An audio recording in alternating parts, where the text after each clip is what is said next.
What is up, guys? We're back on another video today, and today we are going to be looking at the cicada again, and it has laid an egg sac thing, and we put it on this about, oh, got it, in about 50 minutes or so.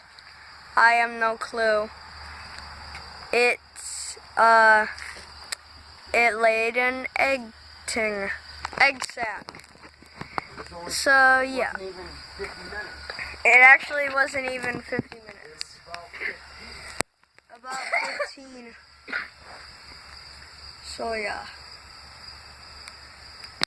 there's the egg sac. If you would have been recording and when she walked up there, you would have seen her drop that egg sac and catch it up there. There's the egg sac.